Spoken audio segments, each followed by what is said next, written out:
Wake Forest exposed a lot of weaknesses in the West Virginia game tonight, and a lot of people are asking a lot of questions about this team. Is Ross Hodge the right guy for the job? Do we have enough talent on this team? And many other questions. I'll answer what I think about those right after this one. This is Locked on West Virginia. Let's roll.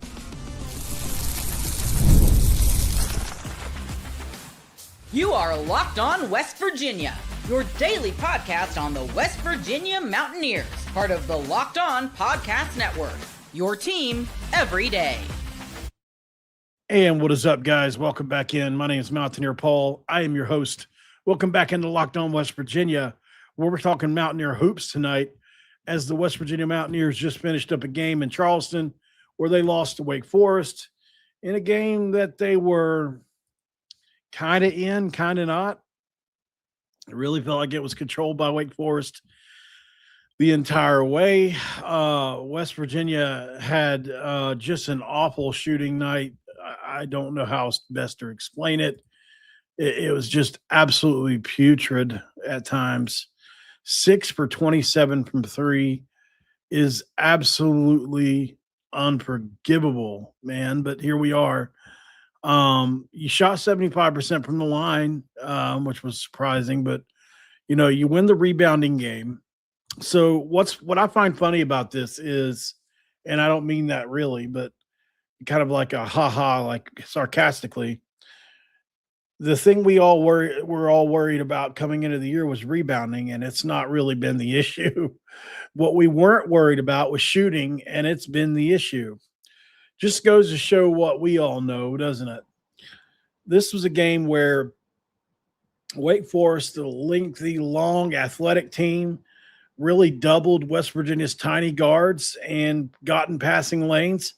And off the high ball screen, they would double the guard, and they would try to throw it over them, only to be having the ball tipped or disrupting the offensive flow. It did not look good, and I come out of the game questioning a little bit whether having so many small guards can work at this level. I think it's something that can work at North Texas, but I wonder, I really do question it now. I'm not trying to overreact to one game here, but the way Wake Forest played that game today, which is very similar to how Bob Huggins ran his defensive style at West Virginia for some years, where you would double the high ball screen or the ball screen. West Virginia, when it came to Amir Jenkins or Honor Huff in that situation, it looked really bad at times, and it showed up in the stat sheet. West Virginia was 16 turnovers, way too many. You turned them over 9 times, which is good, but just was not good enough, man. Juke Harris, we heard about him coming in. Him and Spillers were their only offense. It was get it to Harris late. It was get it to Juke Harris late in the shot clock, or it was let what's his name? Let me find his name really quick. I'll let you know. The point guard. I'm going to say it was probably, Calmise. Nick Calmise.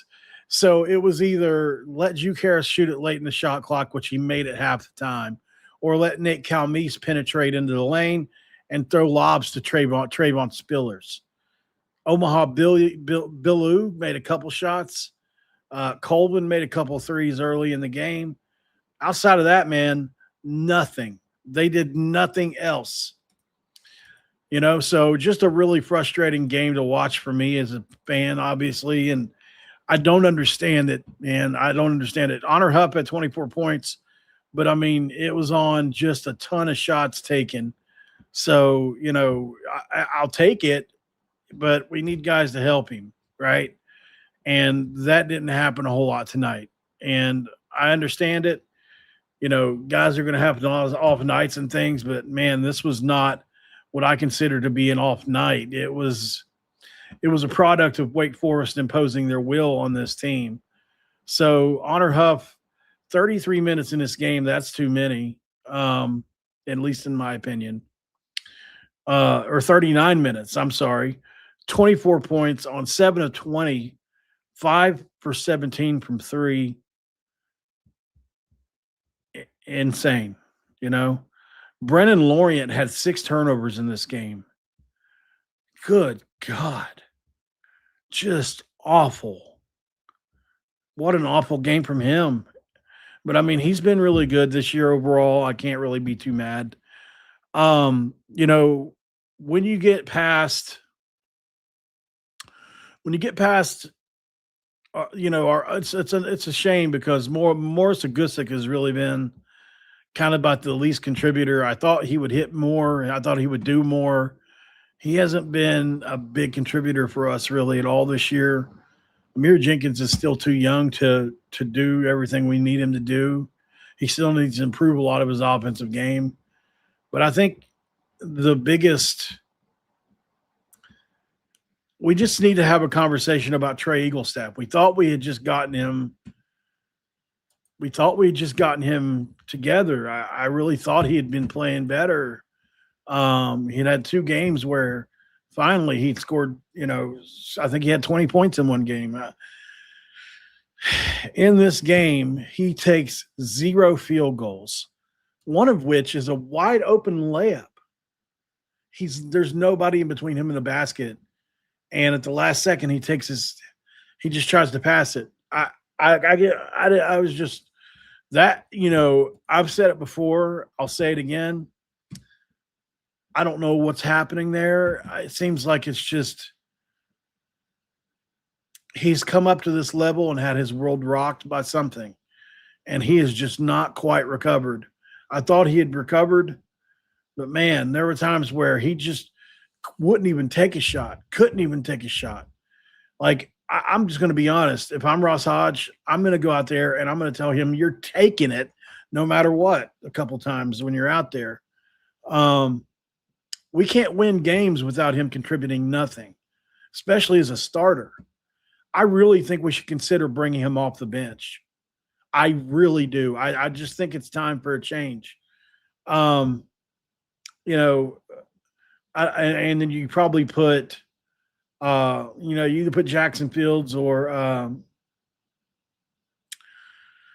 oh gosh, I don't know who you would put in there. Probably Chance Moore actually would be the guy I would start in his place. He had a good game today, 16 points, 6 for 11 field goals. You know, his 3-point shot hasn't come around. He shot 35% at St. Bonaventure, but he only shot like 20 times on the year. So it's like, does it really count? Yeah, Jasper Floyd at times, I don't know what's going on in there either, guys. You know, like I look at guys on our roster and it really looks like they're in over their head at times, and that's Jasper Floyd too. So overall, it's a really frustrating, you know, thing to watch, but we'll go to break. We'll come right back and we'll talk about, you know, the question that I know a lot of people are posing out there on social media right now. I'll answer it. Is Ross Hodge in over his head? This episode is going to be brought to you by our friends at Omaha Steaks. Look, when Omaha Steaks, the holidays feel a little easier when you already know the perfect gift. And Omaha Steaks makes it almost too simple, right? Whether you're treating yourself this season or sending something memorable to family and friends, Omaha Steaks delivers handcrafted perfection right to their door. And this week is the best time to jump in because their cyber sale is here and the deals are huge. I've given Omaha Steaks as a gift before, and the reaction is always the same. It's excitement when the box arrives and even bigger smiles when everything hits the grill. The quality is exactly what you'd hope for. You got incredibly tender steaks, rich flavor, and meals that make hosting or weeknight cooking easier. Save big on unforgettable gifts with Omaha Steaks today. Visit omahasteaks.com for 50% off site-wide and an extra 20% off select favorites during their cyber sale. And if you want an additional $35 off, you can use the promo code COLLEGE at checkout. But that is omahasteaks.com, promo code COLLEGE, where the terms apply.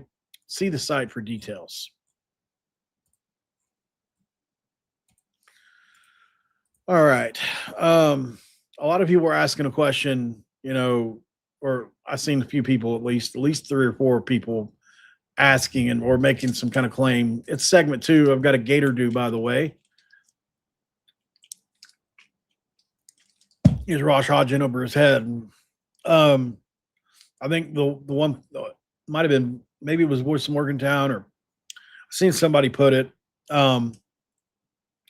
He's only got 2 years of experience as a head coach. You're moving him from North Texas to this level. I get those criticisms, and they're definitely fair. He also had head coaching experience at the junior college level, I think, but I mean, some people don't consider that really qualified. It doesn't really qualify you to do it at this level. I get that. I'm not going to say he's over his head. I mean, that's just taking it way too far, in my opinion. This early in the, I mean, we win next week. I think we're 7-3 or whatever it is. Yeah, I mean, we're 7-3 now. If you win again next week, you're 8-3. As far as this team this year, I mean, you've got to beat Ohio State. It's a must-win game. It really is.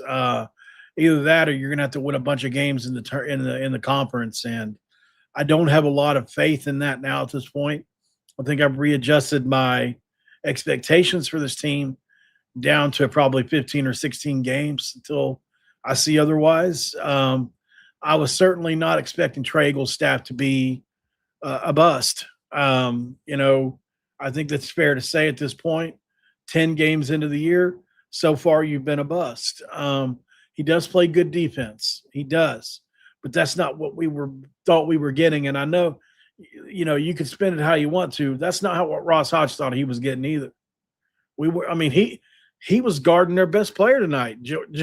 Like, if you'd have told me that before the year, that Trey Eaglestaff would be one of our better on-ball defenders, but he would score 0 points in multiple games or less than 5, I would have laughed. I would have bet if you'd have had me bet before the year, I'd have probably put $20 on it. Like, he'll be our first or second leading scorer, right? And it's not that he's not talented enough to score. You can't score if you don't shoot. And there was a couple of opportunities for him to score tonight. The passiveness is what gets me more than anything else. If you were chucking up shots and missing them, I could accept, like, okay, he's just a bust. He's not working out. Whenever he's aggressive, he scores. Typically, I mean, he's had a couple games where it's been rough. I mean, his 3-point shot hasn't exactly come along, but yeah, it looks like damaged goods at this point. I have to say, man. And he tries really hard. He plays really hard. He's always engaged in the game. But offensively, that's not 20 points a game. That's not the guy that lit Alabama up for 41 points. It almost boggles the mind. And I mean,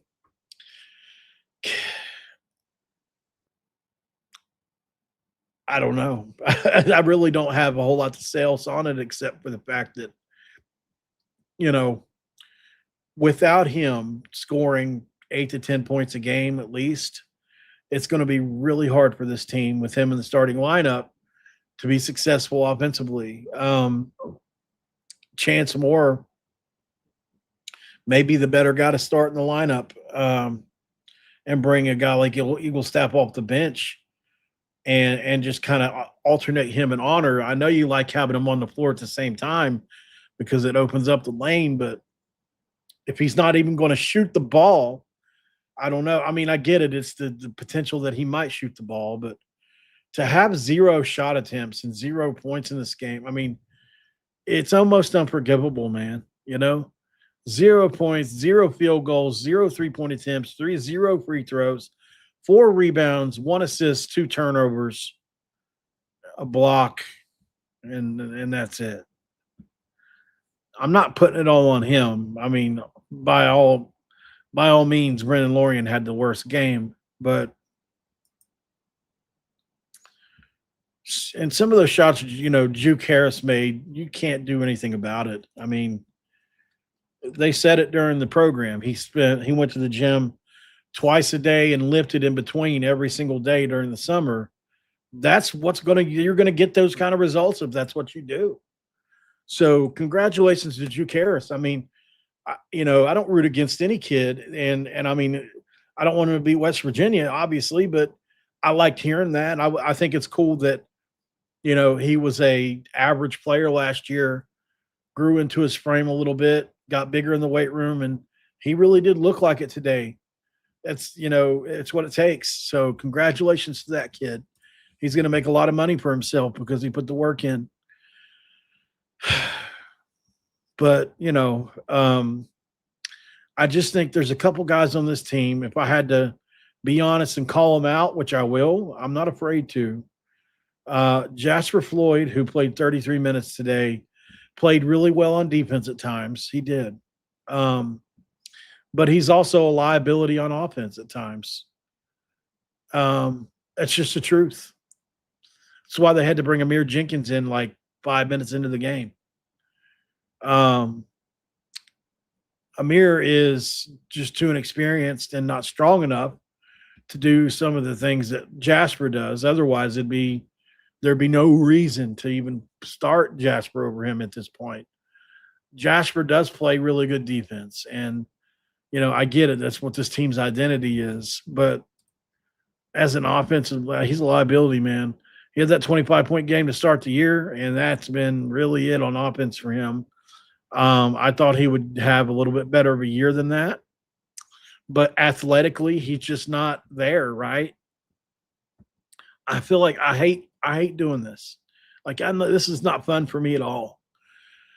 Harlan Obioha, once again, you made a basket to open the game, and you made a basket to open the half. And then somehow, inexplicably, when they couldn't even guard him, we stopped going to him. They were double teaming the post, and I get that. But it just seemed like there wasn't really much of a concerted effort to do that rather than just let Honor chuck threes. I'm curious how everybody feels. I haven't even read the comments yet. Been frustrated a little bit sitting here venting.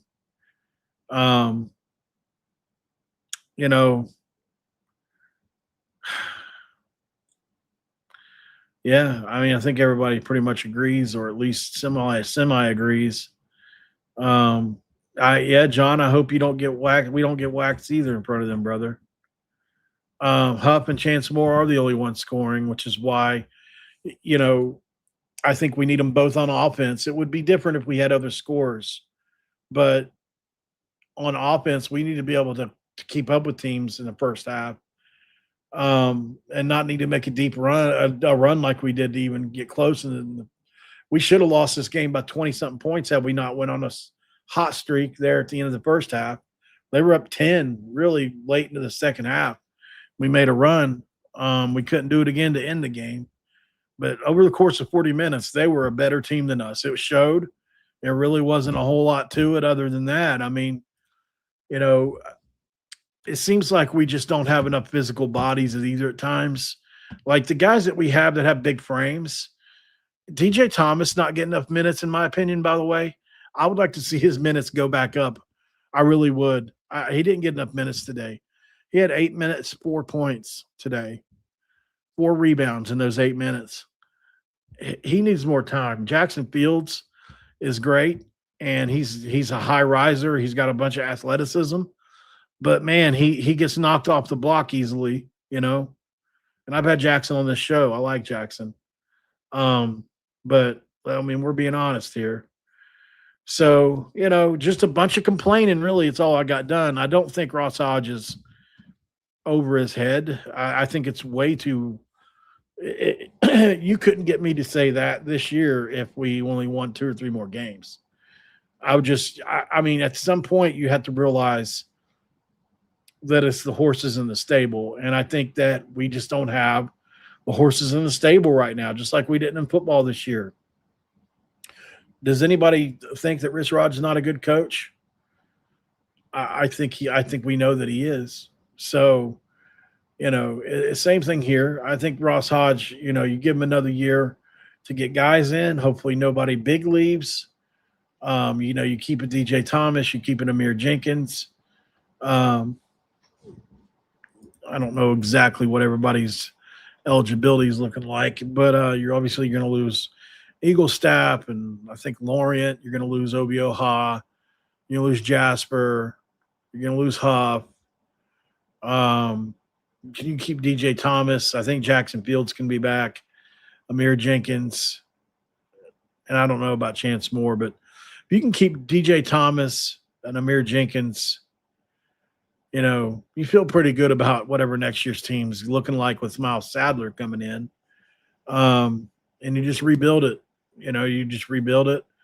You get Amir Jenkins in the weight room and all that. But, I mean, we got to get through this year first. So we missed a few swings. That's right. One thing is for sure. I think, it's either something's got to switch with Trey. I don't know what it is. I don't know if we bring him off the bench.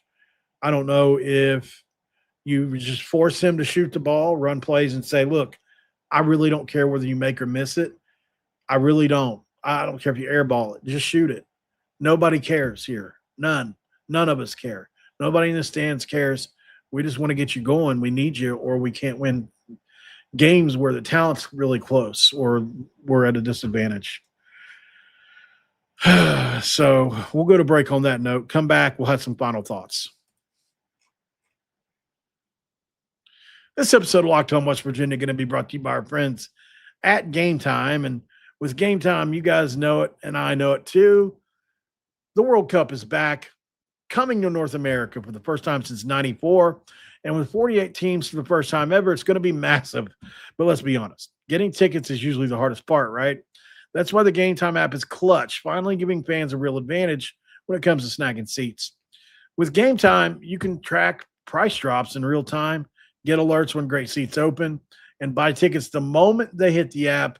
It puts the power in your hands, basically, and it makes the World Cup realistic instead of impossible. You pull up the app, and the layout makes it simple to scroll through matchups and compare seat views. Alerts for teams and matches make it easy to grab tickets the moment they drop instead of missing out. Take the guesswork out of buying the World Cup tickets, each match, concert, or event with Game Time. Download the Game Time app, create an account, and use code LOCKEDONCollege for $20 off your first purchase where the terms apply. Again, download the app, make that account, and use code LOCKEDONCollege for $20 off today, where you can swipe, tap, ticket, go Game Time today, and answer that question of all questions. What time is it? It's game time. Ooh, get a sippy sip.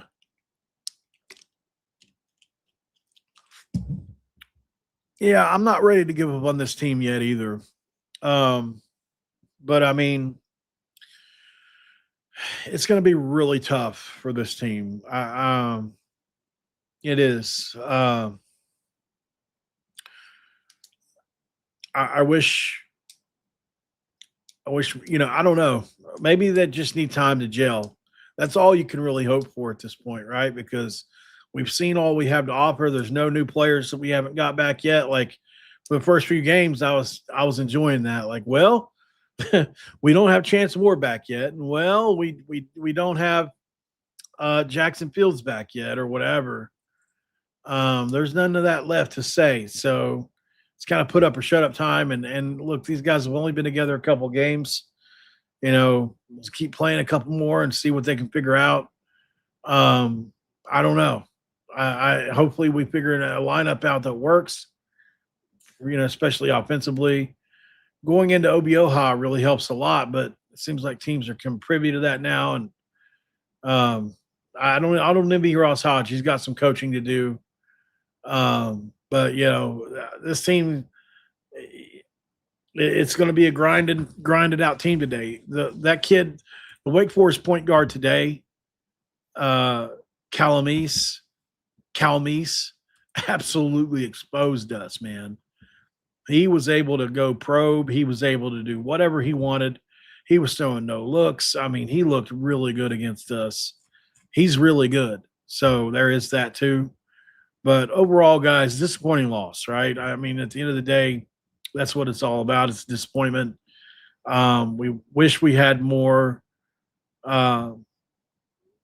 non-conference games than we do, but it's It's Little Rock, it's Ohio State, it's Mississippi Valley State, then it's freaking Iowa State, who beat number 1 Purdue by almost 40 points tonight. So buckle up because it's about to get intense for West Virginia. We'll cover every game here, so we'll see you. We'll see you here for that. Thanks for making us your first listen, like we say every day. We'll be back tomorrow with more recruiting stuff, with more West Virginia football content for sure. We'll talk basketball too. We're officially in football off-season mode. Lots to talk about though. So enjoy that for now. The portal's opening soon, and we'll talk to you on the next one, guys. Thanks for making it your lock. Oh, by the way, make Locked On Big 12 your next listen. This is Drake Toll does a great job over there. And we'll see you next time, guys. Don't forget to cue those country roads.